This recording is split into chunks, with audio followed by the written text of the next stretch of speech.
नमो तस्स भगवतो अरहतो सम्मा संबुद्दस्स। नमो तस्स भगवतो अरहतो सम्मा संबुद्दस्स। नमो तस्स भगवतो अरहतो सम्मा संबुद्दस्स। एच बुद्धातीताच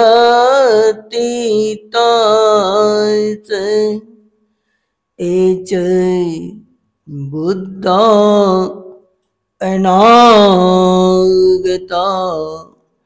पचुपन्नाच ए बुद्धा अहं वन्दामि सर्वदा। एच धम्मातीताच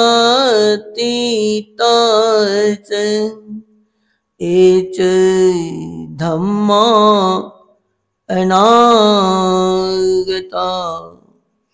पचुपन्नाच ए धम्मा अहं वन्दामि सर्वदा।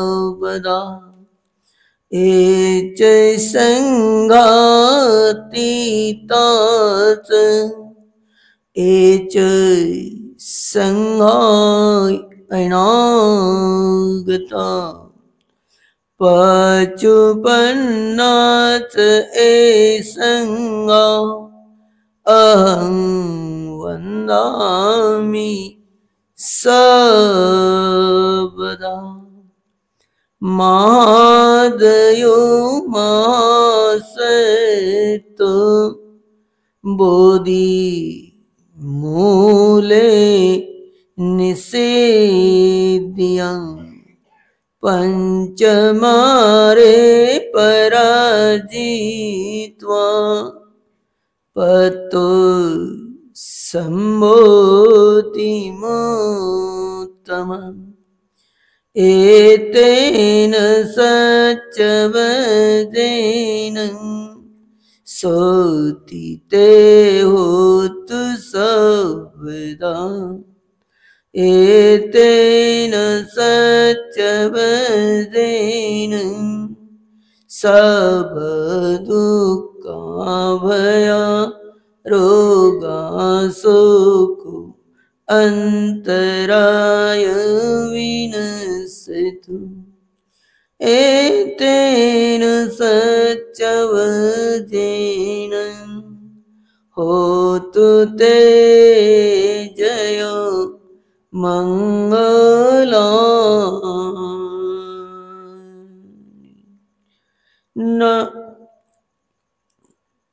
आज आपण दरवर्षीप्रमाणे याही वर्षी या दीपोत्सव या दिनानिमित्त अग्र महाश्रावक पूज्य भंते महामोगलान यांच्या या दिनानिमित्त स्मृती दिनानिमित्त या ठिकाणी दरवर्षी आपण इथे येत असतो आणि धम्मश्रवण करतो, धम्म धारण पण करतो। तर आपण येत असतो, आपण जे जीवन जगत असतो, आपल्या जीवनामध्ये जगत असताना आपण किती सुखी असलो तरी आपण सुखी व्हावं असं वाटत असते। किती सुख मिळालं तरी पुन्हा सुख मिळालं पाहिजे आणि ते सुख आपल्या आरोग्यावर अवलंबून राहत असते आणि आयुष्यावर अवलंबून राहत असते। आपल्या जीवनामध्ये आपल्या मनाने जरी सांगितलं की आपलं आयुष्य फार कमी आहे कोण्या निमित्तानं, तर आपण एक मनानं दुःखी होत असतो. कोणती बिमारी झाली तरी आपण ती बिमारी असाध्य आहे, त्या बिमारीमुळे दुःखी होत असतो. म्हणून मनुष्याच्या एक जीवनामध्ये त्याला सुख हवं आहे. तर सुखासाठी, आणि सुख हे त्याच्या आरोग्यावर अवलंबून राहत असते, आयुष्यावर अवलंबून राहत असते. म्हणून हे मिळवण्यासाठी आपण काय केलं पाहिजे, तर भगवंतांनी याच्यासाठी सांगितलेलं आहे. अभिवादनशीलस नित्यं वदापचायनो चत्तारो धम्मा वदन्ति आयुवनो सुखं बलंती. अभिवादनशीलस, अभिवादन करणे. अभिवादन एक शील असते. जो सत्पुरुषांना अभिवादन करतो त्याच्या जीवनामध्ये आयुष्य, वर्ण, बल, सुख हे मिळत असते. म्हणून आपण भगवंताच्या हयातीमध्ये, आजच्या हयातीमध्ये आपण ह्या कार्यक्रमाच्या एक निमित्तानं जात असतो आणि आपण अभिवादन करतो, वंदन करतो. त्याच्यामुळे आपल्याला सुख मिळते. पण कधी कधी जीवनामध्ये असं असते की त्याच्यापेक्षा आपल्याला सुख पाहिजे, किंवा आपलं दुःख खूप जास्त असते. आपल्याला सुख मिळते, आरोग्य मिळते, पण आपल्या कर्मामुळे किंवा आपल्या पुण्यकर्माच्या अभावामुळे आपल्या जीवनामध्ये आपलं समाधान होत नाही, कधी दुःख खूप असते. म्हणून आपण आपलं मन, आपण घर सोडतो आणि धार्मिक ठिकाणी जात असतो, धर्मपुरुषाला एक वंदन करतो. पण धर्मपुरुषाचं जे एक प्रमाण असते, म्हणून सिलवान व्यक्तीला आपण वंदन करतो, ध्यानी व्यक्तीला वंदन करतो. त्याच्यापेक्षा आपण अनंताला वंदन करणं हे अत्यंत आवश्यक असते. कारण की अनंताला अनंत पुण्यमयी, अनंत गुण, असीमित त्याला एक सुख, त्याला वंदन केल्यामुळे आपल्याला असीमित सुख मिळत असते. आणि अनंताला जेव्हा वंदन करतो त्याही पेक्षा आपण अग्रमहाश्रावकाला वंदन करणं हे आपल्या जीवनामध्ये खूप लाभदायक असते. म्हणून धार्मिक लोकांनी, राजे महाराजांनी अग्रमहाश्रावकाचे सुद्धा एक स्तूप बनवलेले आहे, अनंताचे स्तूप बनवलेले आहे. अनंताचं जे अस्तित्व असते, अग्रमहाश्रावकाचं अस्तित्व असते, बुद्धाचं अस्तित्व असते.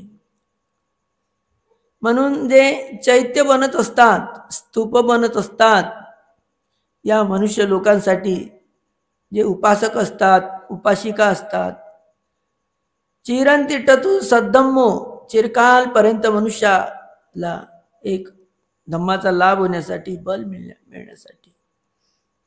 म्हणून आजचा हा जो एक दिवस आहे अग्रमहाश्रावकांचा स्मृती दिवस आहे, त्या निमित्तानं आपण जे वंदन करत असतो, संघाला जे वंदन करतो, आपण म्हणतो बुद्धाला वंदन करतो, धम्माला वंदन करतो, संघाला वंदन करतो, आणि म्हणतो वंदनेमध्ये एच संघा अतीताचं म्हणजे अगोदरच्या संघाला जेव्हा आपण वंदन करतो, या वंदनेमध्ये बुद्धाला वंदन करतो तर आपलं चित्त बुद्धाकडे जाते, बुद्धाच्या अस्थिकडे जाते, धातूकडे जाते. ज्या ठिकाणी भगवान बुद्धाच्या अस्थी आहेत, धातू आहेत, त्या ठिकाणी जात असते. ज्या ठिकाणी आपल्या मनात एक शंका उत्पन्न होऊ शकत नाही, श्रद्धा वाढत असते. जसं आता या ठिकाणी काही उपासक उपासिका आहे, एच बुद्धा, आपण जेव्हा बुद्ध वंदना म्हणतो तर आपलं जे चित्पचिपन्ना बुद्धाच्या ज्या धातू आहेत, जसं साचीच्या स्तूपामध्ये बुद्धाच्या धातू आहेत, तर आपलं चित्त तशा ठिकाणी गेलं पाहिजे. एच संगा अतीताचं, संघाचं जेव्हा आपण वंदन करतो तर आपलं चित्त जे संघामधले अग्रश्रावक आहेत ते कोण आहे, सारीपुत्त आणि महामोगलन आहेत. म्हणून आपलं चित्त साचीला गेलं पाहिजे. हे चित्त गेलं पाहिजे, तेव्हा तिथे जाऊन ते भयभीत होणार आहे का, नाही. त्यांची जे महानता आहे त्या सत्पुरुषांची, बुद्ध एक महापुरुष आहेत, पण संघातले जे अग्रश्रावक आहेत, अरंत आहेत, हे काय सत्पुरुष आहेत. त्या ठिकाणी जेव्हा चित्त जाईल, त्यांचे जे सद्गुण आहेत त्यांच्या काही अंशाचा आपल्याला लाभ होईल, आपल्या ग्रंथी खुल्या होतील, आपले दुःख कटतील. म्हणून आपण ही वंदना म्हणत असतो.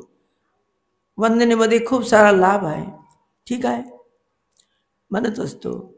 म्हणून अग्रमहाश्रावकाला आपण वंदन. आजचा जो दिवस आहे, जगातले जे उपासक आहेत, आज जेव्हा ध्यान करत आहेत, आज जेव्हा वंदन करत आहेत, जगातील जे उपासक आहेत, उपासिका आहेत, भिक्षू आहेत, आजच्या दिवशी त्यांचं जे चित्त आहे, शरीरानं ते हजारो लाखो ठिकाणी असतील, पण त्यांचं जे चित्त आहे हे कुठं आहे, साचीमध्ये आहे. कारण की साचीमध्ये सारीपुत्ताच्या आणि महामोगलांच्या अस्थी त्या स्तूपामध्ये मिळालेल्या आहेत. भगवान बुद्धाचा जो धम्म आहे, या धम्माचा केंद्रबिंदू काय, मन आहे. मग जेव्हा मन आहे, जेव्हा चित्त आहे, तेव्हा चित्ताला एक चांगलं एक आलमन पाहिजे सत्पुरुषाचं, महापुरुषांचं. म्हणून त्यांनी आपल्या जीवनामध्ये लाखो रुपया खर्च करून आपापल्या पद्धतीनं त्या अस्थीला, त्या स्तूपाच्या ठिकाणी ते जाऊन आलेले आहे. म्हणून त्यांचं जे चित्त आहे निर्भय आहे, निर्वैर आहे, स्वतःसाठी काही करत असते, दुसऱ्यासाठी काही करत असते. आपण संकुचित असतो, जिथं तिथेच राहत असतो, नाही का. म्हणून आजचा जो दिवस आहे दीपोत्सव, ज्या दिवशी अग्रमहाश्रावक महामोगलान म्हणते वृद्धिमान होते, आकाश मार्गाने जायचे, तर त्यांचा जो प्रभाव होता, परंतु त्यांचं परिनिर्वाण झाल्यानंतर तो नष्ट झालेला होता. होणारच आहे मनुष्याचं, जन्मास आल्यानंतर काय होईल, मृत्यू होईल. तर त्यांचं परिनिर्वाण झाल्यानंतर धम्माचं जे बल होतं हे कसं होतं, थांबलेलं होतं, थांबतेच. कारण की भगवंत जसा प्रचार प्रसार करत, त्यांचं महापरिनिर्वाण झाल्यावर प्रचार प्रसार त्यांच्या संघाकडून होत होता. पण त्याच्या अगोदर जे अग्रमहाश्रावक होते, महामोगलान, नाही का, पुण्यवान होते. म्हणून पण मनुष्याचं जे दुःख असते किंवा जे सुख असते, तर त्या अजून आपल्याला खूप सुख मिळालं पाहिजे, आरोग्य मिळालं पाहिजे, बल मिळालं पाहिजे. म्हणून अग्रमहाश्रावकाला तो वंदन करतो, पण त्याच्याही पेक्षा बुद्धाला वंदन केल्यामुळे आपल्या जीवनामध्ये काय होत असते, सुख मिळत असते, आरोग्य मिळत असते, सौंदर्य मिळत असते, बल मिळत असते. म्हणून जगातले लोक बुद्धाला वंदन करण्यासाठी लाखो रुपये खर्च करून येतात आणि त्यांच्या मनामध्ये तीळ मात्रही शंका राहत नाही की बुद्ध नाही म्हणून, बुद्ध नाही म्हणून अशी शंका राहत नाही. पण हे मन असं आहे, हा धम्म बुद्धालाही वंदन केल्यामुळे त्याच्याही पेक्षा जे सुख पाहिजे आहे की नाही, बुद्धालाही वंदन केल्यामुळे त्याच्याही पेक्षा जे आपल्याला सुख पाहिजे, जे आरोग्य पाहिजे, जे बल पाहिजे, हे कशामुळे मिळत असते सांगा बरं आता. बुद्धाला वंदन केल्यामुळे आपल्याला जे सुख मिळते, आरोग्य मिळते, बल मिळते. पण त्याच्याही पेक्षा जर सुख पाहिजे तर आपल्याला कोणाला वंदन करावं लागेल सांगा बरं. हे प्रचारक आहेत आपले प्रदीप भाऊ मेश्राम, तुम्ही सांगा. त्यांचा कॅमेरा लागलाय ना.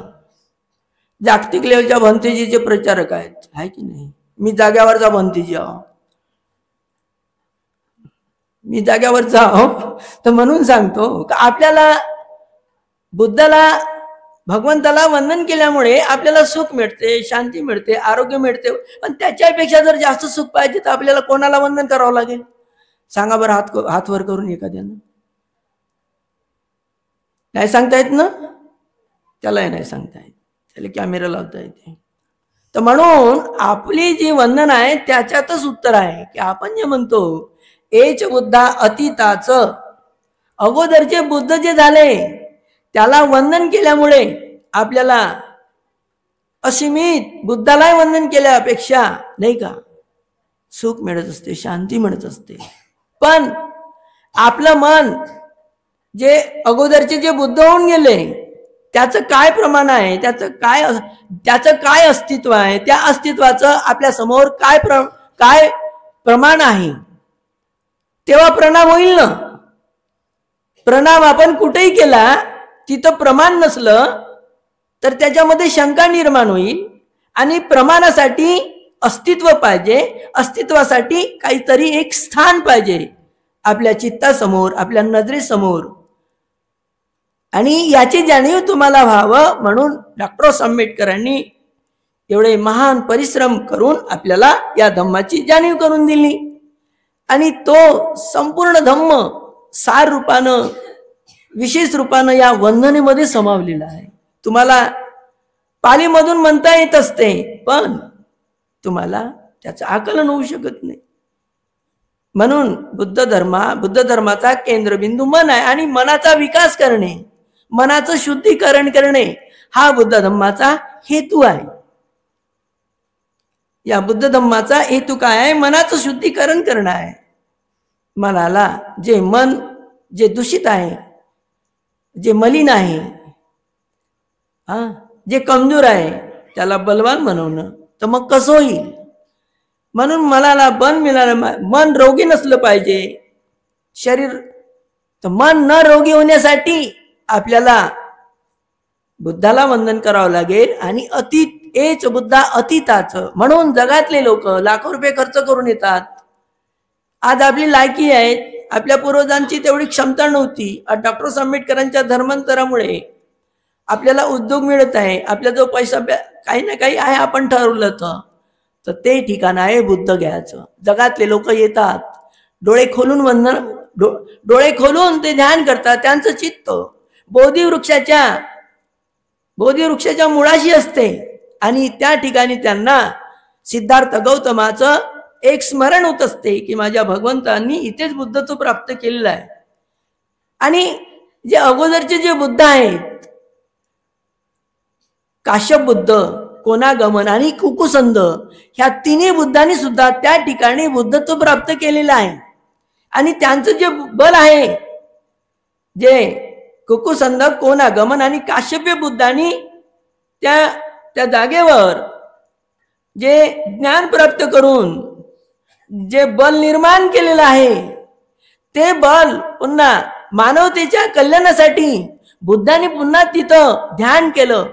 आणि ते बल पुन्हा या वातावरणात त्याची ऊर्जा एक प्रसरण पावलेली आहे, वातावरणामध्ये आहे, झाडामध्ये आहे. तुम्ही म्हणाल वातावरणामध्ये कशी आहे, झाडामध्ये कशी आहे? जे वृक्ष देवता आहेत, भूमटक देवता आहेत, यांच्यामध्ये भगवान बुद्धाच्या धम्माचं जे बल आहे ते आपण वंदना म्हणल्यानंतर आपल्या ग्रंथी खुलत असतात. आपल्याबरोबर देवता लोकांच्या ग्रंथी खुलत असतात आणि याचं अभिसरण होत असते. म्हणून आपल्या एक जीवनामध्ये आपण त्या ठिकाणी जेव्हा जातो तर त्या बोधिवृक्षाच्या मुळाकडे आपलं डोळे खोलून पाहून हात जोडून आपण जे वंदन करतो तर त्या ठिकाणी जो प्रणाम करतो ते प्रमाण आहे, ते भूमी अस्तित्व आहे, त्या भूमी आहे आणि त्या भूमीचं जे अस्तित्व आहे एच बुद्धा अतीताच एच बुद्धा अनागता मैत्र बुद्धापर्यंत अस्तित्व आहे. ते जे भूमी आहे हे मैत्र बुद्धापर्यंत नष्ट न होणारी आहे.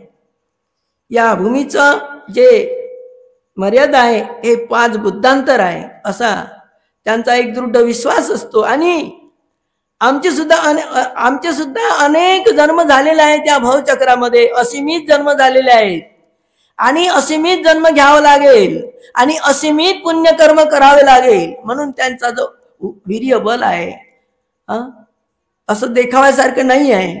अष्टशिलाचं पालन करतात, ध्यान करतात, 6-6 घंटे उठत नाही. तुम्ही कॅमेरा लावून ठेवाल, तुमचा कॅमेरा लाईन गेल्यावर बंद पडल, पण त्यांचं चित्त त्यांचं शरीर हालत नाही. एवढे ध्यान करणारे उपासक उपासिका त्या बोधिवृक्षाच्या परिसरामध्ये भिक्षू भिक्षुनी असे ध्यान करत असतात. म्हणून अशा भूमीवर आपण वंदन करून येत असतो. केल्यानंतर आपण त्याची स्मृती जागृत केली पाहिजे, वंदन केलं पाहिजे. मग तो अशा प्रकारे बुद्धाचा या धम्माचा प्रचार प्रसार होत होता. तरी पण सर्व गोष्टी अनित्य असतात हा बुद्धाचा मूळ सिद्धांत आहे. जग हे अनित्य असून सतत बदलत आहे, त्याच्यात परिवर्तन होत असते. परिवर्तन रासामध्ये होते, कधी चढाव उतार होत असतो, कधी विकास. जसं एक झाड लावलं त्याचा विकसित परिवर्तन होते, आवश्यक मर्यादा संपली की मग त्याच्यात रासामध्ये त्याचं परिवर्तन होत असते. धम्म किती चांगला असला तो काही दिवस राहील, अमर आहे, तरी मनुष्य अनित्य धारण करणारे.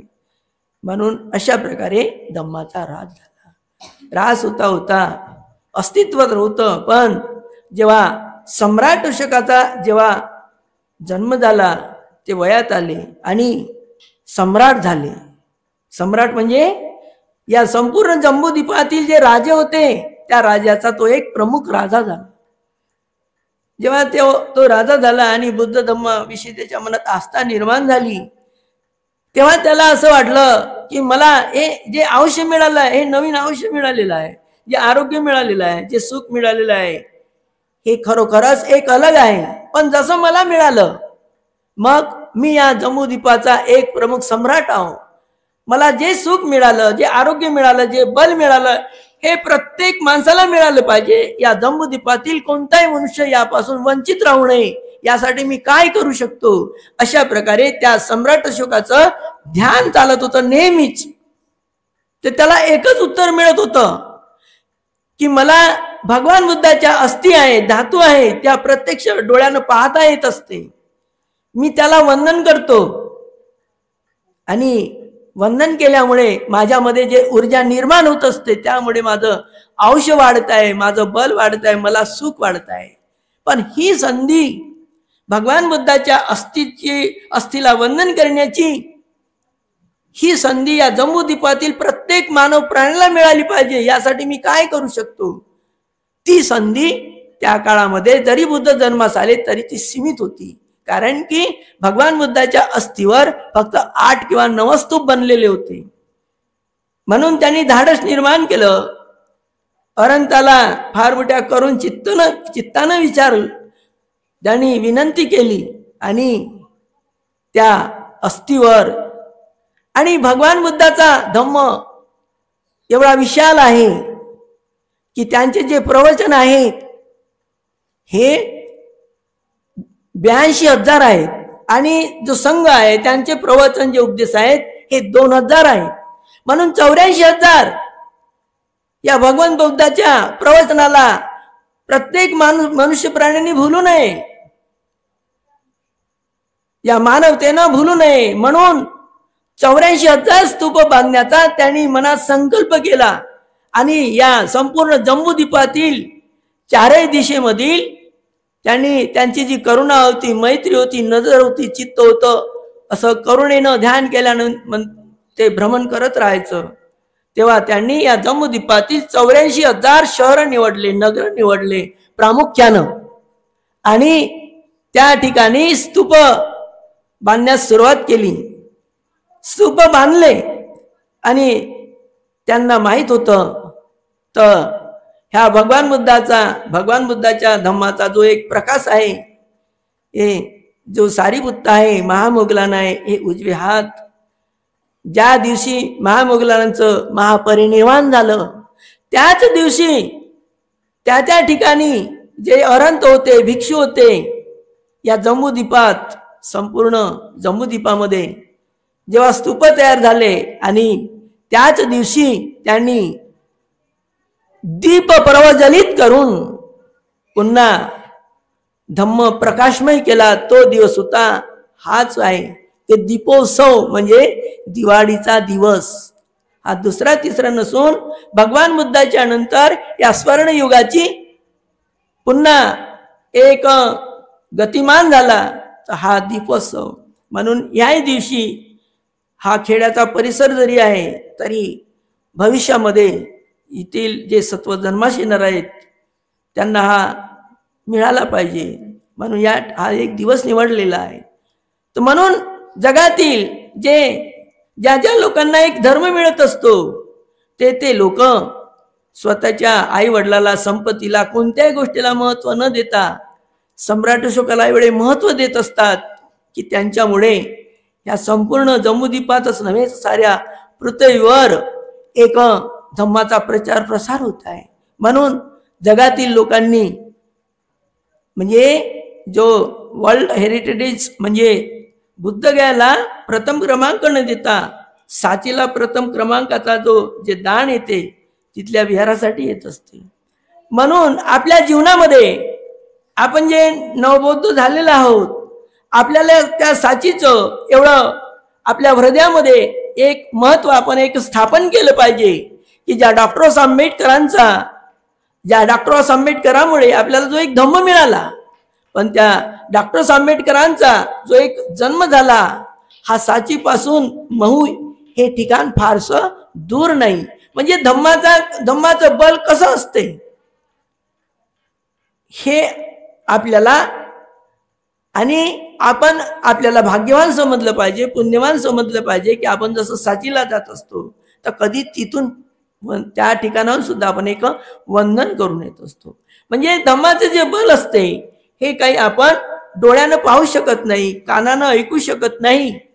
जसं एक चुंबक असते, त्या चुंबक काही आकर्षक नाही राहत, ते कुठेही पडून असलं तरी त्याला चोर नेऊ शकत नाही, चुंबक काही बोलवू शकत नाही.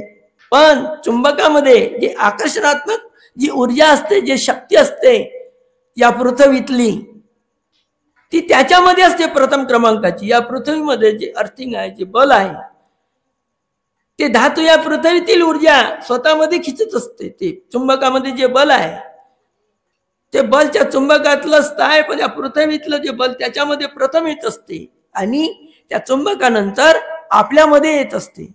म्हणून जे सत्पुरुष आहेत, सत्पुरुषाच्या धातू आहेत, अस्थी आहेत महापुरुषांच्या, त्यामध्ये ती एक ऊर्जा आहे, जे बल आहे ते आपल्याला मिळत असते. पण कधी?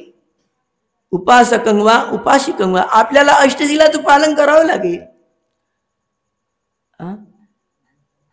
आजचे उपासक आहे, शिकलेले आहे, डॉक्टर आहे, इंजिनियर आहे, वकील आहे, करोडपती आहे, पण अकलीचा पत्ता नाही त्याच्या पोरीला काय येते, शिकलेले आहेत.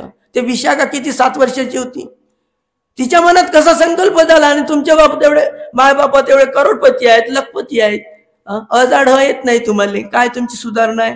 3 टप्परचा ट्रक भरता आणि नेता सासूच्या घरी, इकडे केला आणि तिकडे केला. तर म्हणून आपण ज्या चांगल्या भूमीवर जातो, चांगल्या दिवशी जातो, आपण एक संकल्प केला पाहिजे की विशाखा कशी होती. आपल्यामध्ये काही संकल्प राहत नाही, मग असंच होईल का? विशाखा गेली होती आहे की नाही, तर मेंढरासारख्या काही फिरत नव्हती. जशी गेली तसं तिला ध्यान लागलं भगवंताच्या जवळ. तुम्ही तर इकडे तिकडे फिरत राहता, कोणत्या सेंटरवर जातात आहे की नाही, कोणत्याही ठिकाणी वाजागाजाचा कार्यक्रम मोठा आवडते तुम्हाला आहे की नाही, अष्टशील पालन नाही करत. एक दिवसाचं पौर्णिमा आहे, अमावस्या आहे. डॉक्टर बाबासाहेब आंबेडकरांनी कळकळीनं एवढ्या त्रिपिटकाचं अभ्यास करून त्यामध्ये लिहिलं आहे की गृहस्थांनी पौर्णिमा आहे, अमावस्या आहे, अष्टमी आहे, काही नाही, आम्हाला काही नाही करायचं आहे म्हणे. तर मग तेरवी करा तुमची तुम्ही, कायले जिवंत राहता, आहे की नाही? मेले तर काय फरक पडते? नाही मग आमचं झालं सर, आमच्या पोराबाराचं आहे म्हणते. पोरग म्हणते मला लहानसं पोरग झालं त्याचं आहे म्हणते. एकमेकावर धकवा धकवी चालू आहे. म्हणून तुम्हाला पाहिजे तसे धर्मगुरू मिळत नाही. पाहिजे तसं फक्त खा घ्यायला भेटलं एवढंच तुमच्या अंगात आलं, आहे की नाही? एखाद्याला भूत आलं ते निघल, पण हा अहंकार, अभिमान, अविद्या एवढी वाढवत आपण म्हणतो कमी होते, हे वाढत जात असते. त्याच्यासाठी मनुष्याच्या एक जीवनामध्ये त्याच्यामध्ये काहीतरी एक दिनचर्या आहे. त्यानं सकाळी उठल्यावर काय केलं पाहिजे, काय दुपारी काय केलं पाहिजे, संध्याकाळी काय. आता भिक्षूची दिनचर्या नाही आहे तर तुमची राहील का, आहे की नाही? मग भिक्षुच तर बारवण आहेत, आहे की नाही? रात दिवस मोबाईल पाहतात, आहे की नाही? आणि तुम्ही तसेच मोबाईलमध्ये पाहता. आता खरोखरच भविष्यामध्ये चांगले भिक्षू तुम्हाला मिळतील का? ज्याची सोय नाही लागत, आमची सोय नव्हती लागत, आलो इकडं भटकत भुटकत, आहे की नाही? तुम्ही आल्या टाइमपास करायला, जमलं दोघांचंही, झालं काम. तर म्हणून ह्या टाइमपास मध्ये काही अर्थ नाही. म्हणून भगवान बुद्धांनी हे सांगितलेलं आहे की योचंग वससते जीवे दुःशीलो असमाहितो एकाहं जीवितं सेयो शीलवंतस्य जाईनो. दुःशील आणि एकाग्रताहीन व्यक्तीच्या 100 वर्ष जीवन जगण्यापेक्षा एक दिवस शीलवान आणि ध्यानी व्यक्तीचं जीवन जगा.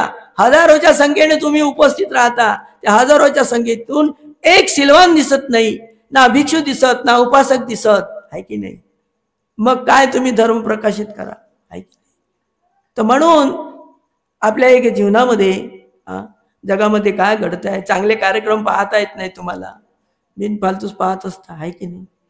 तर म्हणून चांगल्या चांगल्या मुलाला जन्म दिला पाहिजे. त्या थायलंडच्या उपासिका पाहणं कशा चांगल्या चांगल्या पोराला जन्म देते, भिक्षू बनते, त्याचे पोरं उपासक बनते. हे मूर्ती पहा बरं, आता दिसत आहे ना.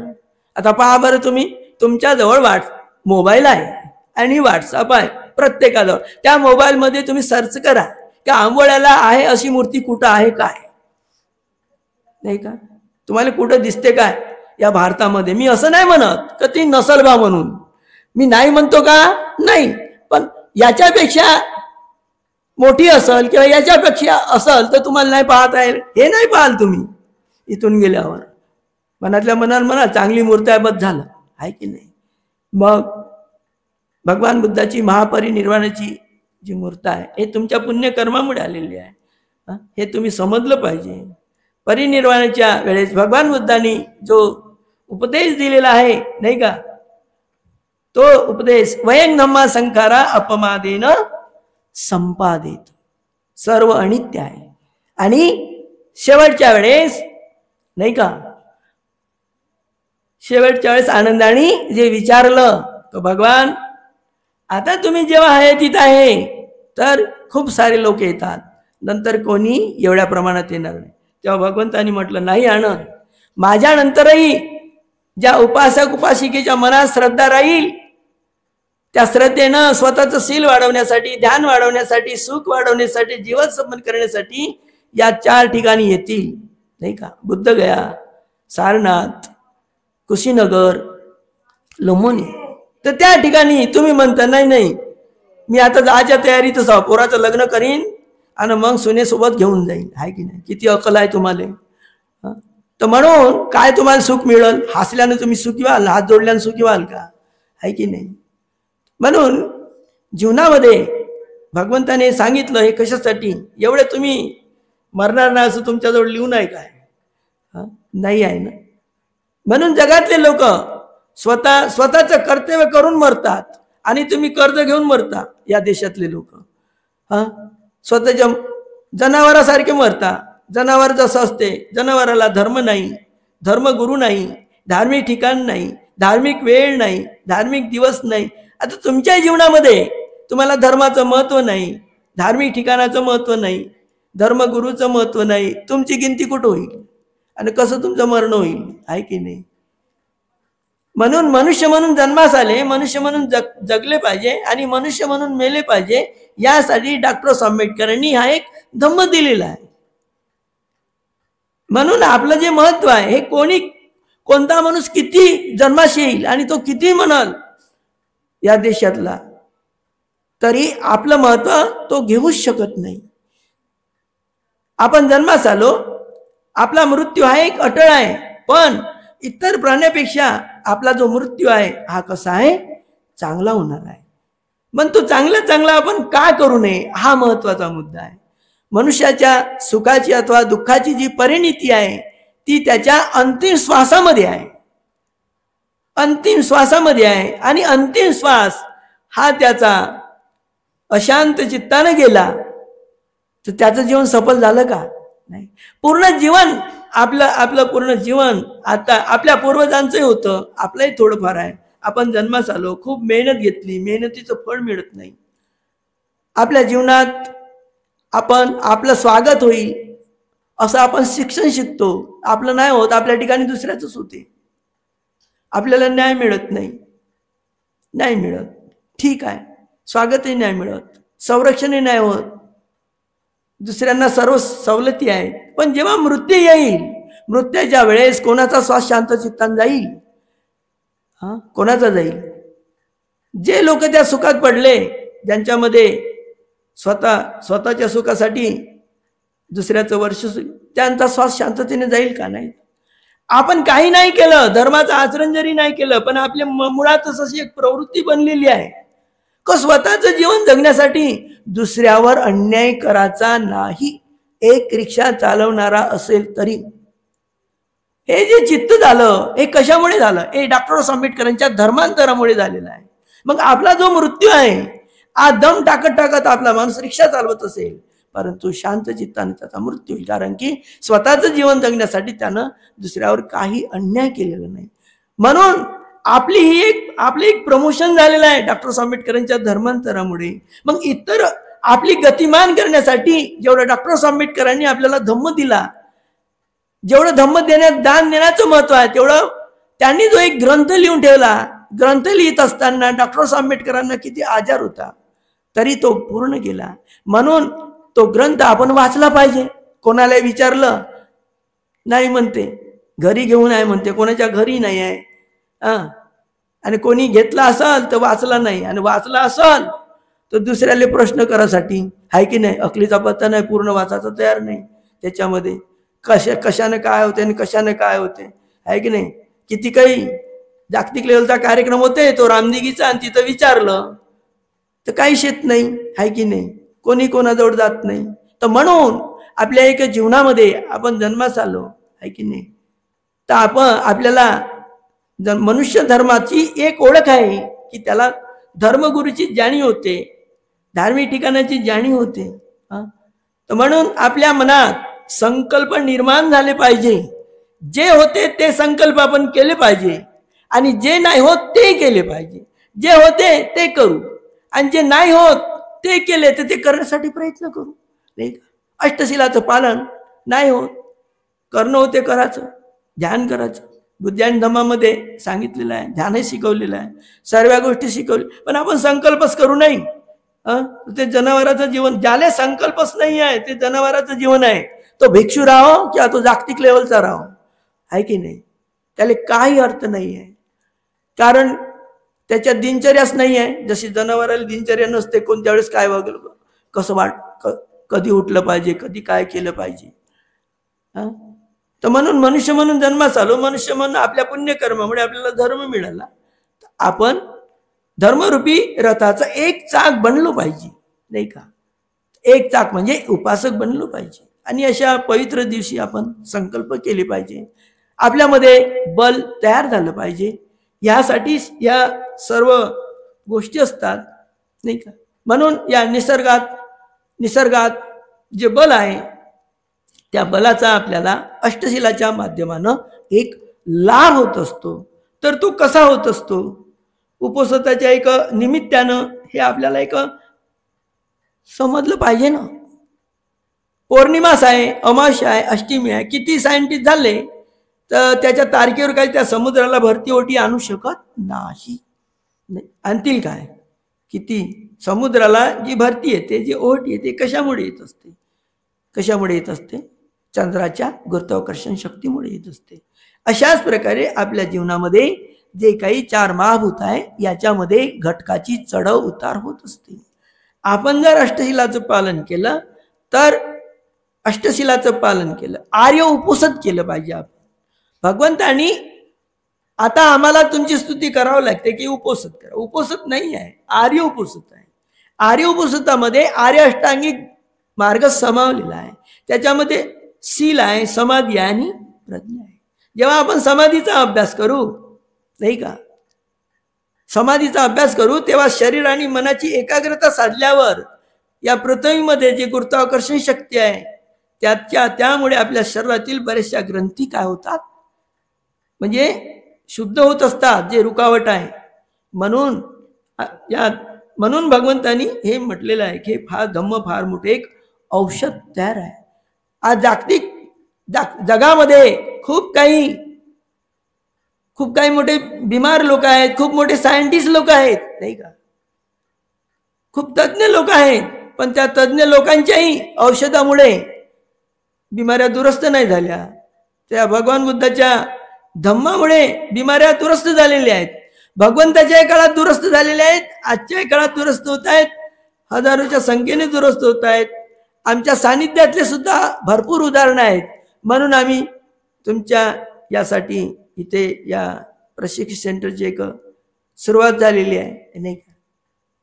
म्हटलेलं आहे, सकतवा संगरत नंग औषधंग उत्तम वरंग आहोणीयो पाहोणीयो संगते येणे सोतीना नसंतु पद्दवा सभ्य रोगा उपस्मित. तुम्हाला कधी ना कधी जीवनामध्ये भविष्यामध्ये आपल्या बिमारी येणार आहे, आरोग्य, पण त्यावेळेस तुम्ही काय कराल हे समजलं पाहिजे ना.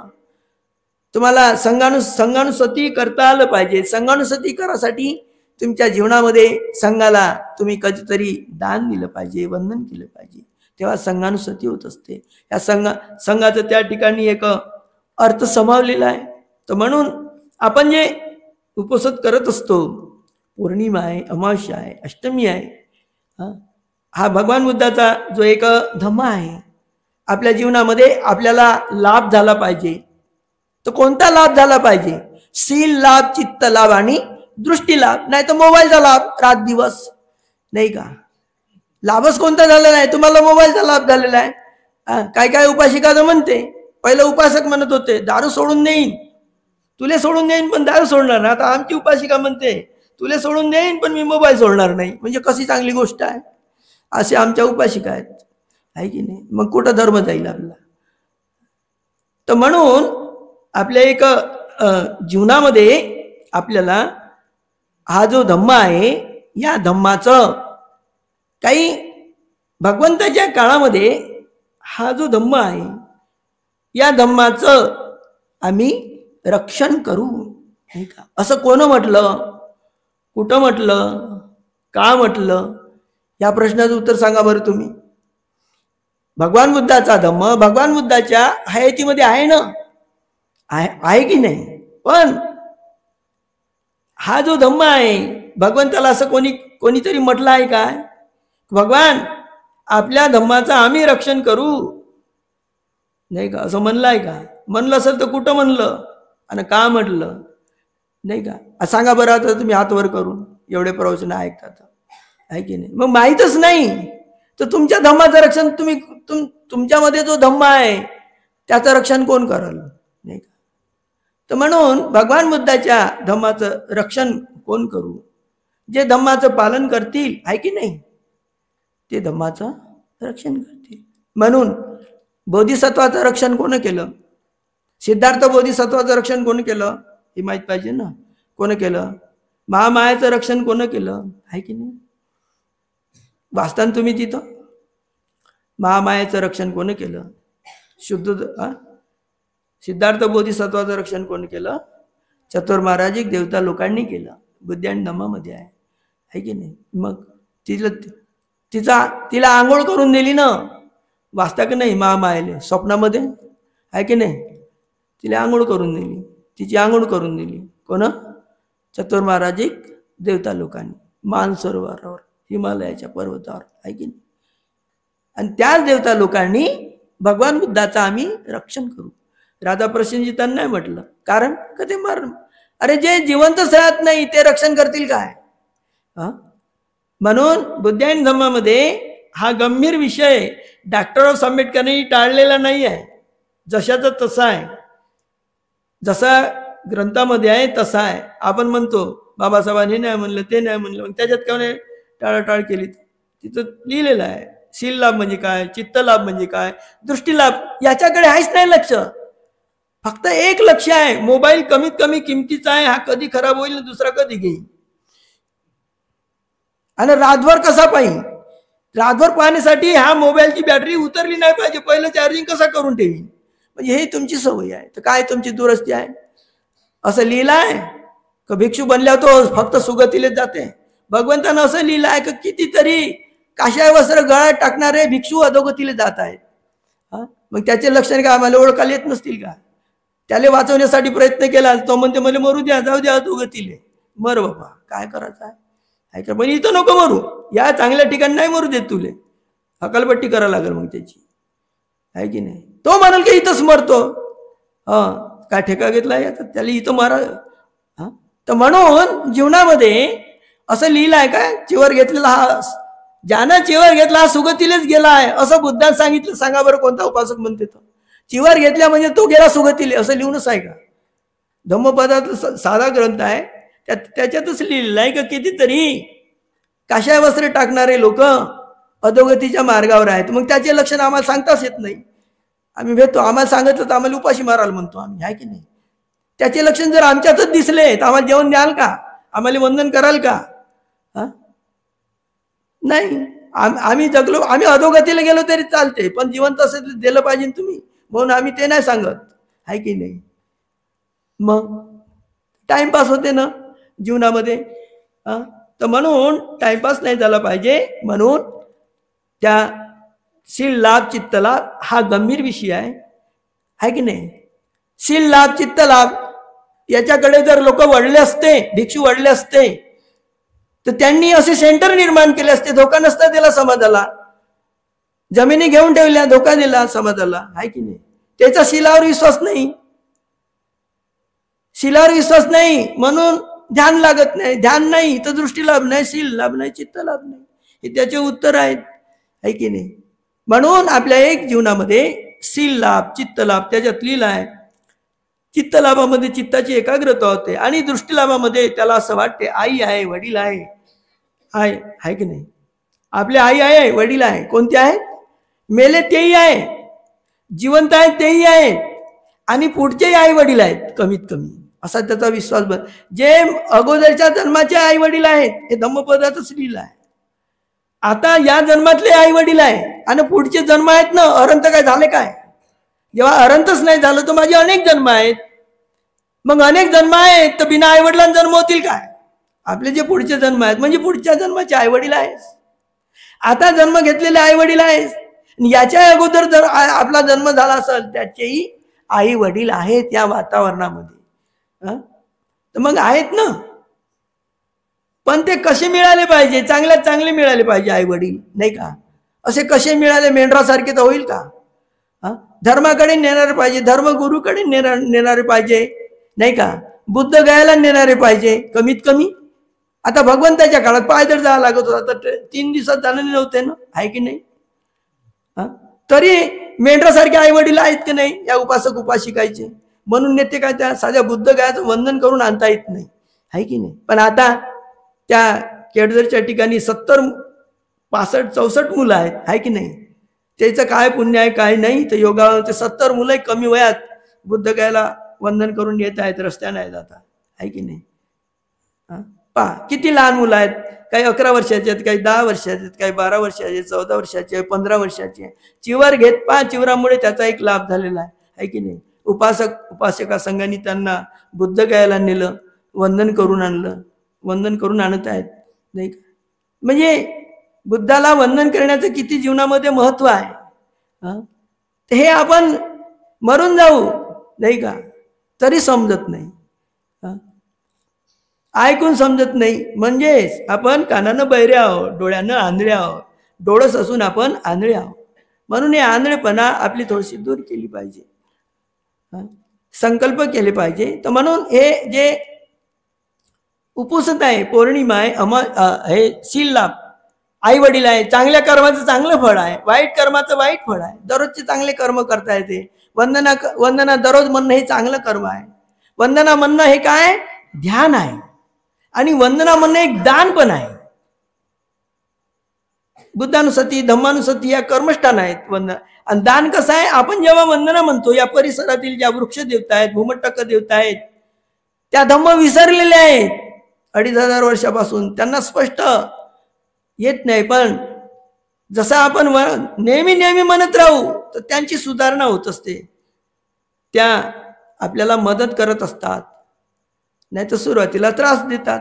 आपलीच वंदना बरोबर नाही, आपलं सील बरोबर नाही, तर आपलं सील मजबूत होऊ द्या, आपलीच वंदना आपल्याला एक मदत करत असते. बुद्धाने जे सांगितलं आहे त्याच्या दिव्य चक्षुतून सांगितलेलं आहे. त्याची काही मानसिक चक्षु आहे का? या गोष्टी ज्या आपणही आपल्या बरोबरच बसवू, भगवान बुद्धाच्या मूर्ती बरोबर काढा फोटो भगवान बुद्धाच्या बरोबर, जशी लायकी तरी आहे काय? चालले फोटो काढाले बुद्धाच्या मूर्ती बरोबर, आहे की नाही? लायकी नसताना ते काम करतो. मग त्याचे काय डोळे येणार आहे, येईल त्याचं काय ज्ञान येणार आहे?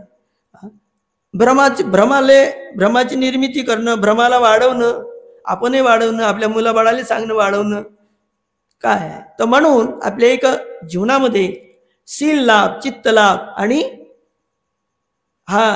आई वडील आहे, चांगल्या कर्माचं चांगलं फळ आहे. मग त्याच्यात एक एक त्याचे पैलू आहेत. त्या तुम्ही वाचाल बुद्धान धम्म ग्रंथामध्ये. पहिला पैलू आहे त्याचे आई वडील आहे, मग आहे कर्म आहे, त्याचे चांगले फळ आहे. तिसरा इहलोक आहे आणि परलोक आहे, नाही का? मग हे पाहण्यासाठी ध्यान करावं लागते, एकांतामध्ये राहावं लागते. प्रचार करण्याची आवड नाही पाहिजे. मोबाईल तर त्याचा कितीतरी दूरच राहते. हे दिगनिकायमध्ये सांगितलेलं आहे, भगवंतांनी सांगितलेलं आहे. इहलोक आहे, परलोक आहे. मग असे काही श्रमण ब्राह्मण आहेत की आपल्या आंतरिक शक्तीनं ते देवता लोकांना एकाच वेळेस पाहू शकतात, मनुष्य लोकांना पाहू शकतात, देवता लोकांना पाहू शकतात.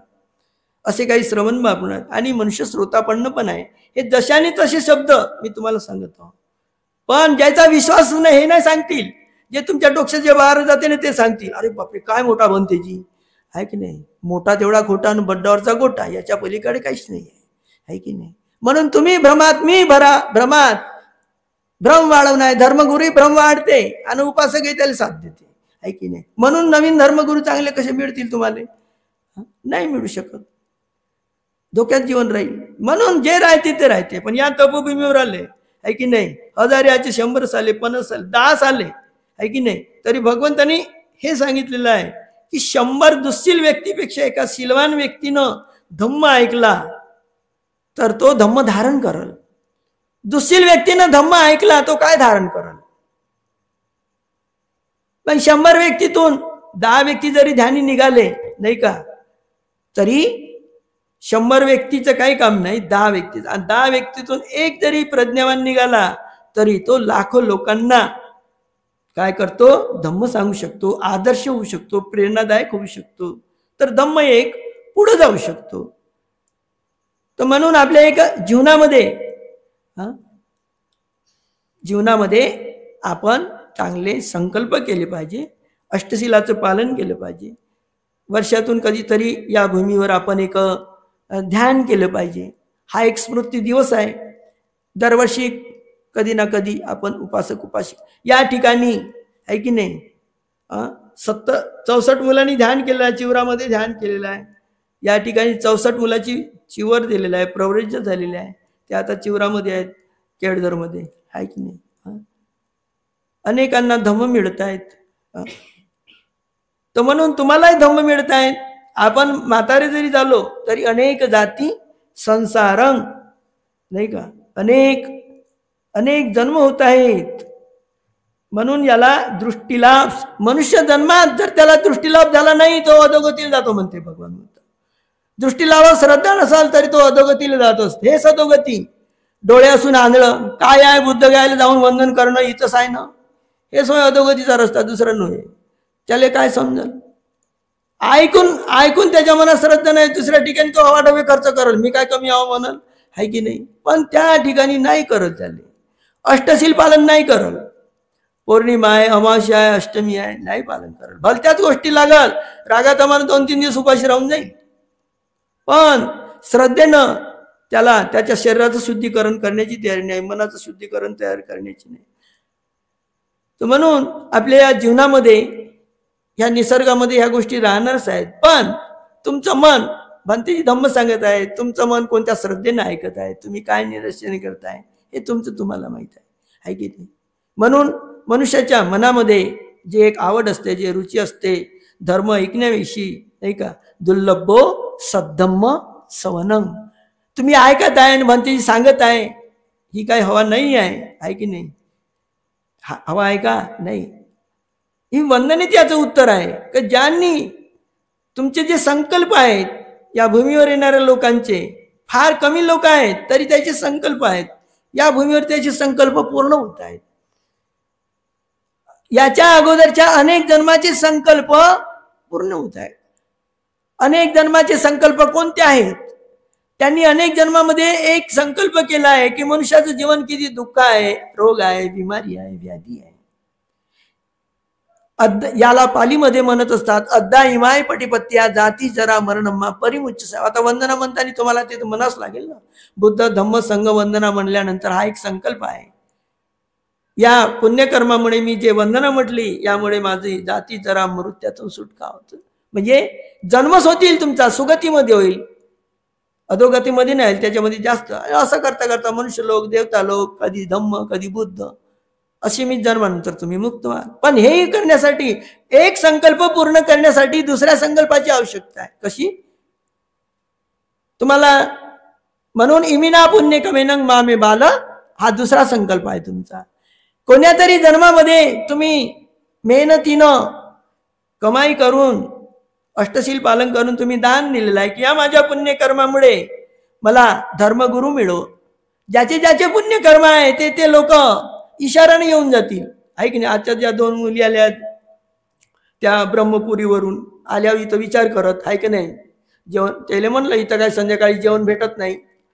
त्याला वाटलं जेवणच नाही भेटत, तर थोड्या त्याला वाटलं, पुन्हा विचारलं तुम्हाला ज्यांनी पाठवलं त्यांनी सांगितलं नाही म्हणलं, त्यांनी सांगितलं का म्हणलं तुम्हाला का तुम्हाला जेवण भेटणार नाही. नाही ना जी म्हणे, सांगितलंच नाही म्हणे आम्हाला. आता जेवणारा जर सांगल तिथून का तुम्हाला जेवण भेटत नाही, तर त्या इथं आल्या असत्या का? नाही. जेवणारा त्याला वाटलं सांगणाराले येईल म्हणलं का तिथं जेवण नाही भेटत, जायच्याच नाही. म्हणून त्या सांगणाऱ्यानं सांगितलंच नाही. त्या आल्यावर विचार करत आता जायचं तरी कसं, नाही भेटल तर नाही भेटल पाहून घेऊ. हिंमत धरून आहेत आता तशा उद्यापर्यंत ब्रह्मपुरीहून आल्या, आहे की नाही. तर त्याच्या पुण्यानं आणलं. इमिना कोण्या तरी जन्मात त्यांनी पुण्यकर्म केलेलं आहे, एकच पुण्य नाही आहे. या ठिकाणी येणाऱ्या व्यक्तीचा एकच संकल्प नाही, एकच पुण्य नाही, त्याला धर्मगुरू मिळतील असे मिळणार नाही. 24 घंटे मोबाईल पाहणारे, आहे की नाही. तर त्याला दुसरा संकल्प असते धम्म ऐकण्याचा, जे दुर्लभ गोष्ट आहे. दुर्लभ म्हणजे खूप पुण्य लागते धम्म ऐकासाठी, देखावा पाहासाठी काही नाही लागत, आहे की नाही. धम्म ऐकासाठी किती पुण्य लागत असते. दुर्लभो सद्धम्म सवनं. दुर्लभ काय, खूप पुण्य लागत असे धम्म ऐकासाठी. करमणूक ऐकण्यासाठी नाही लागत तुम्हाला. करमणूक तर तुम्हाला मोबाईलवरही पाहता येईल. तुम्हाला एकच साधी गोष्ट म्हटलं ना, तर तुम्ही तुमच्या मोबाईलवर पहा, ही मूर्ती पाहता येतं, कोणत्या ठिकाणी असल असणं मूर्त कुठं तरी ते तुम्हाला दिसल. फक्त पहिल्यानं जिल्ह्यात पहा, नंतर विदर्भात पहा, नंतर महाराष्ट्रात पहा आणि नंतर भारतामध्ये पहा. म्हणजे जी मूर्ती, मग हे तुमचं पुण्य आहे. जे लोक मी तुम्हाला पहा म्हणतो म्हणजे तुमचा अहंकार वाढवण्यासाठी असेल, ह्या तुमच्या पुण्याची तुम्हाला मी एक आठवण करून देतो, ठीक आहे. तर म्हणून इमिना पुण्य कमेनं मामे बाल समागम, हा दुसरा संकल्प तुमचा इथं पुरं होत आहे. आणि या संकल्पातून तुम्ही पुन्हा संकल्प करणार आहे, जे पुण्य कर्म करणार आहे. अनेक जाती अरे मला पुन्हा धर्मगुरूची कोण्या तरी जन्मात हे मिळो. वंदनास म्हणताना म्हणतो ना, जे पुण्य कर्म केलं आणि हे मिळण्यासाठी इमिना पुण्य कमेनं माम बाल समागम सतंग समागम बाणपत्ती. पण ध्यान करा लागते, भावना करा लागते. कशाची? आपण जे जेवण घेत असतो हे देव वसतो काले न. पाऊस जर पडलाच नाही तर अन्नच पिकत नाही, नाही का. वैशालीमध्ये पिकलं का अन्न? पाऊसच पडला नाही, कारण का ते धर्माले मानणारेच लोक नव्हते. नाही का? म्हणून पाऊस पडत आहे म्हणून त्याचा फुकट फाकट लाभ घ्यायचा का? नाही, नाही का? काहीतरी दान नाही द्यायला लागते का? जे लोक दान नाही देत ना मग त्याचं तसंच होते, आहे की नाही? म्हणून हे जे तुम्ही हे आमचे दान होय, हो आमचे होय. आबाळातून पाणी पाडता का नाही? तुम्ही मेहनत करता तुमचे होय, पण त्याच्यातला काही जो हिस्सा आहे हा धर्माचा आहे, तुमचे पूर्ण दान नाही आहे. आणि तुम्ही म्हणता म्हणून अशांत राहता, धर्मापासून दूर राहता, धार्मिक ठिकाणापासून 17 वेळा ऐकाल तरी तुमचं चित्त नाही तयार होईल. तेच धान खायचे, तेच चुराचे, आम्हाला काय कमी आहे? उलट अहंकार वाढवत राहिलं ना तशातच मरून जाल, आहे की नाही? नाही समजेल तुम्हाला, आहे की नाही?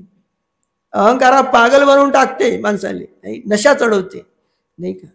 कोणीही राह, तो कोणाला सोडत नाही, भिक्षुला नाही सोडत नाही, तुम्हाला नाही सोडत, तो कोणाला नाही सोडत.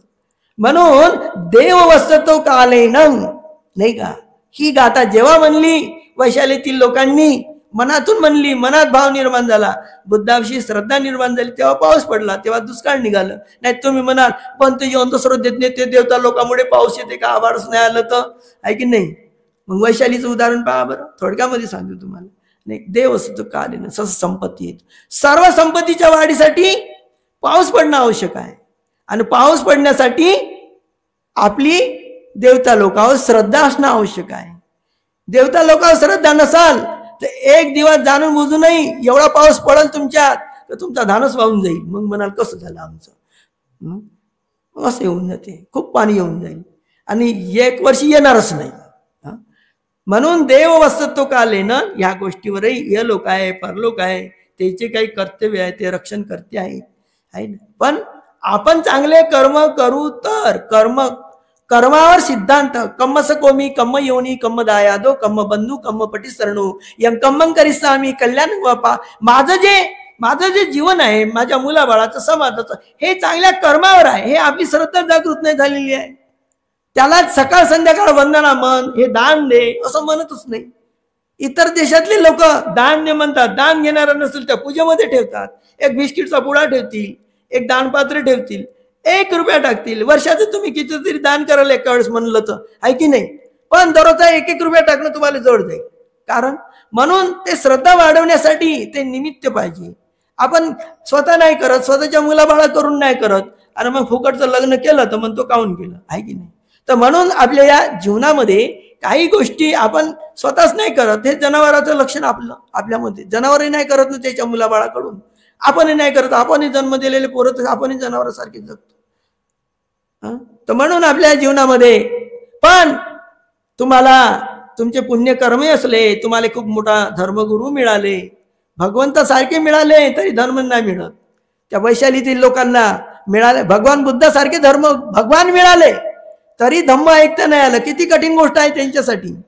काही लोक भरपूर अधोगतीला गेले लाखोच्या संख्येनं, बुद्ध जन्मास आले, धम्मच ऐकायला नाही मिळालं तर मेले ना. त्याच्यावर जे साथ आली ना मरणाची, मेले ना ते. हजारो लाखो लोक मेले. तर तुम्ही जिवंत असून मेले नाही आहे काय? या बरं हातवर करून मी जिवंत आहो म्हणून उद्या सकाळी जातात मतातले येतात ना, काही आहे की नाही? तर म्हणून आपल्या या जीवनामध्ये आपण जे होते, म्हणून म्हणलं जे नाही होत त्याचे संकल्प कर. अरे संकल्प केला मी बुद्ध गायला जाईन म्हणजे जाईन, 3 महिन्याच्या अंदर जाईन, तर तो जाईलच. त्यानं संकल्प नाही केला ना 30 वर्षे जातील तरी तो जाणार नाही. 3 महिने काय, 30 वर्ष निघून जातील तरी तो जाणार नाही. पहिलं म्हणाल पोराचं लग्न झालं, नातू झाला, मग जाईल बाळ, मग जाईल मशानात, आहे की नाही? मग त्याच्या अड्ड्याने असं होऊन जाईल. डॉक्टर झाले, इंजिनियर झाले, पाहिले आहेत, त्याला टाइमच नाही भेटत आणि तुम्हालाही टाइम नाही भेटत, आहे की नाही? तर म्हणून आपल्या एक जीवनामध्ये पण एवढं असूनही धम्म नाही मिळत. कारण तिथं म्हटलेलं आहे देव असतो काले ना फितो राजा भवतू धम्मिक. राजा जर धार्मिक नसला तर तुम्हाला धर्मगुरू जरी मिळाला तरी त्याच्याकडून धर्म ऐकण्याची तुम्हाला संधी देतच नाही तो राजा. त्या धर्मगुरूला खतम करून टाकल. नाही तर त्या धर्मगुरूला म्हणून एकाच ठिकाणी बस, धर्माचा प्रचार नाही करायचा. म्हणून राजा भवतू धम्मिको. म्हणून धार्मिकाचं जे चित्त असते हे कुठं असते? त्याच्या दुःखावर असते. पुढचं येणारं जे दुःख आहे ना त्याच्यावर पहिलं लक्ष असते. अरे माझ्यासमोर कोणती ना कोणती बिमारी आहे, मी कोणत्याही दिवशी मरू शकतो. एक लक्ष. म्हणून याची सुटका झाली पाहिजे. दुसरं लक्ष, याची सुटका करून घेण्यासाठी माझं जे पुण्यक्षेत्र आहे त्या धर्मगुरूकडे असते त्याचं लक्ष. नंतर त्याचं लक्ष असते राजाकडे. त्याचं चित्त राजा, जिथं राजा असते, ज्या ठिकाणी राजा आहे त्याचं निवास आहे त्या ठिकाणी त्याचं चित्त असते. कारण राजा जर धार्मिक नसल तर मला धर्म ऐकण्यासाठी मिळणार नाही, मला सुविधा नाही मिळणार, आहे की नाही. तुमचंही लक्ष असते ना, निवडणूक असली तर कोणाकडून विहार बांधून भेटते म्हणून, आहे की नाही, त्याला मतदान करायचं नाही राहत काय तुमचं, हे थोडंसंच राहते, आहे की नाही. कोणाकडून अनेक ठिकाणी मग लागल त्या विहारात डुकराला नाही जाऊ द्याल, आहे की नाही, जातील डुकरं तिथे बाहेर नाही निघतील, असे विहार बनलेले आहेत. बनते जिथं पाहिजेच नाही, आहे की नाही, असे विहार आहेत. ध्यान करणारे त्या विहारात पाहिजेच नाही. आम्ही बांधलं ना, आम्ही ट्रस्टीचे लोक हो ना, कायले तुम्हाला ध्यान करू देऊ, कायले डोळे लावू देऊ, काय मेले आहे तुम्ही, आम्ही झोपून नाही डोळे लावू संध्याकाळी, असे लोक आहेत. ध्यान करणारे ट्रस्टी नसले दुसऱ्या करू देतील का. ध्यान करणार, ध्यान शिकवणारे भिक्षू नाही पाहिजे मग, आहे की नाही, आणि खरं सांगणारे भिक्षू पाहिजेच नाही, आहे की नाही. मग ही तुमची अडचण येत असते. पण राजा जर धार्मिक असला तर त्या ट्रस्टीवाल्या लोकांना सांगाल भंतेजीला ठेवाच लागते. मग सम्राट अशोकाच्या काळात कसं होतं, भिक्षू ठेवाच लागते, वंदना कराच लागते, हे चांगलंच आहे, हे सत्यच आहे, पंचशिलाचं पालन कराच लागते. तर स्वर्णमय युग होता. एवढे सायंटिस्ट झाले तरी सम्राट अशोकाचा जो स्वर्णयुग होता त्याची उणी कोण भरून काढताय.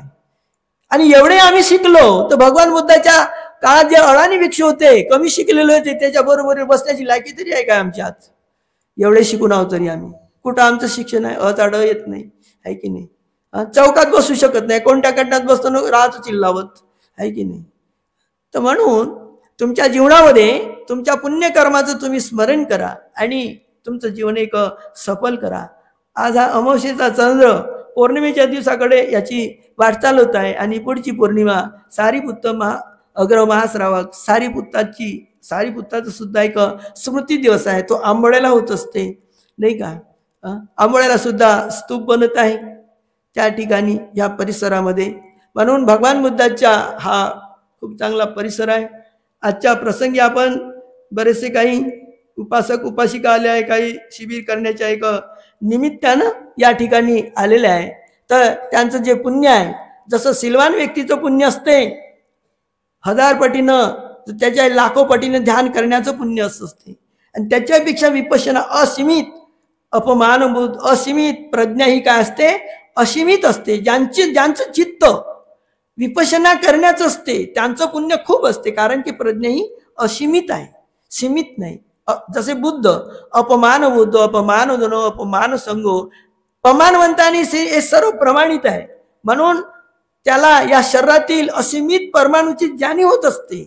असीमित या ठिकाणी ग्रंथी आहेत आपल्या शरीरात, त्याच्यामध्ये आकाश धातू आहे आणि एक एक कण या प्रज्ञेनं अलग केल्या जात असते. आणि तो एक एक कण त्याला या प्रज्ञेत विपश्यनेच्या शरीरात दिसत असते आणि त्याचं शरीर हलकं होत असते. ठीक आहे, आजच्या प्रसंगी आपण या ठिकाणी आलेले आहेत. आपल्या ज्या पुण्यपारमिता आहेत, ज्याप्रमाणे हा अमावस्येचा चंद्र पौर्णिमेच्या दिवशी पूर्ण होऊन साऱ्या पृथ्वीला प्रकाशित करतो, अशाच प्रकारे आपल्या पुण्यपारमिता आपलं जीवन एक सफल करण्यासाठी त्रिरत्नाच्या अनुकंपेनं आधारो. सर्वांनी मिळून आपण त्रिरत्नाला वंदन करूया आणि आपल्या कार्यक्रमाचे त्या ठिकाणी समाप्त. यानी तभूतानी, सर्वांनी म्हणायचं, यानी तभूतानी समागतानी भूमानि वाह्या निव अंतलिके तैतागतं देव मनुसं पूजितं बुद्धं नमस्सान सुवतियोतु यानि भूतानि समागतानि भूमानि वाह्या निव अंतलिके तैतागतं देव मनुसं पूजितं धम्मं नमस्सामि सुवर्तिवतु यानि भूतानि समागतानि भूमानि वाह्य निव अन्तलिके तथागतं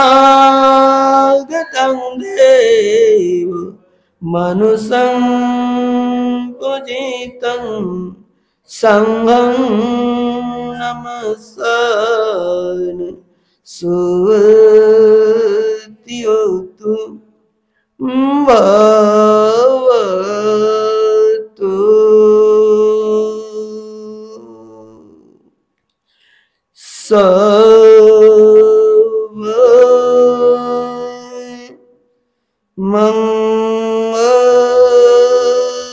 सर्वमङ्गलं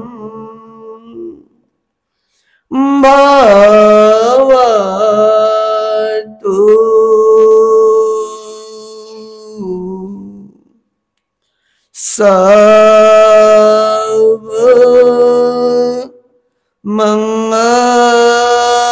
सर्वमङ्गलं भवतु